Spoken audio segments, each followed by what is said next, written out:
If you've ever made a call on MTN, browsed on Airtel, used a MiFi, streamed on 4G, there is a silent giant behind it all. But this brand didn't start as a giant. It started in 1987 in a small rented room in Shenzhen, China. A former military engineer named Ren Zhengfei founded Huawei with just 21,000 yuan, barely enough to run an office. He didn't start with phones. He didn't start with 5G. He didn't even start with a global plan. He started by reselling imported telephone switches to local Chinese companies. His goal was clear, which was the fact that China needed its own telecom technology, not just foreign imports. But the name he chose showed how ambitious he truly was. According to the founder, the name Huawei came from a Chinese slogan he saw painted on a wall, 中华有为, meaning China has achievements. He took Hua to mean China and Wei to mean promising, able, and achievement. So Huawei literally carried the idea of China is able or splendid achievement. By the early 1990s, Huawei switched from reselling foreign equipment to building its own. But instead of chasing wealthy cities like Beijing or Shanghai, they went to rural villages, small towns, hard-to-reach communities. While big Western companies ignored these areas, Huawei embraced it. That decision changed everything. Huawei built slowly, quietly, and consistently. That strategy did two important things. It gave Huawei real customers that needed them, gave them time to improve their technology away from global spotlight. From 1996 to 1998, Huawei expanded from rural areas into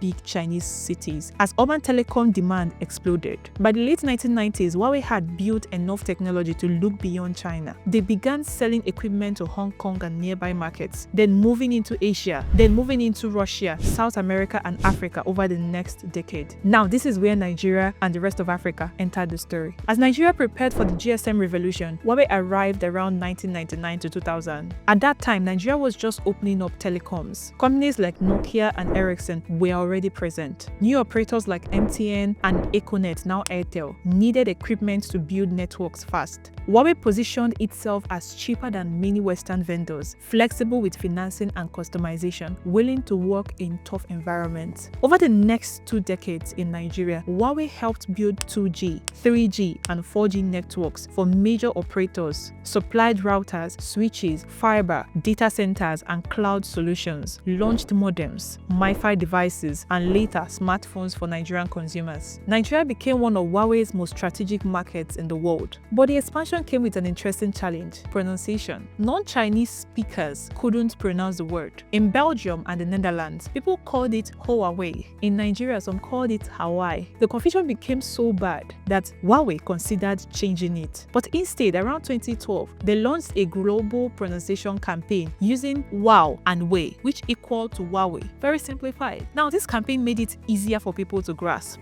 However, bigger problems hit them: geopolitical tension. From 2018, the United States government started taking strong actions against Huawei over allegations of security risks and potential ties to the Chinese state. Concerns that Huawei's equipment in 5G could be used for spying, a claim that Huawei denied. And that's not all. In May 2019, Huawei and many affiliates were placed on the US entity list, restricting access to US technology, including semiconductors and software. The US also pressured allies to limit or ban Huawei's 5G equipment. And the result? Huawei's access to Google mobile services on new phones was cut. Access to advanced US-linked chips became heavily restricted. It threatened their fast-growing smartphone and 5G business outside China. But instead of collapsing, Huawei went into what is called survival mode. They made some incredible moves, which included massive R&D investment. Billions of dollars was invested yearly into chips, operating systems, and cloud. In 2024, they spent around 179.7 billion yuan on research and development, which is a very high ratio for some tech firm. They created Harmony OS to replace Google services like Android, developed their own Kirin and Ascend chips to reduce dependence on US suppliers, and expanded into new industries like cloud computing, data centers, artificial intelligence, and smart car technology through partnerships with Chinese EV manufacturers. Despite sanctions,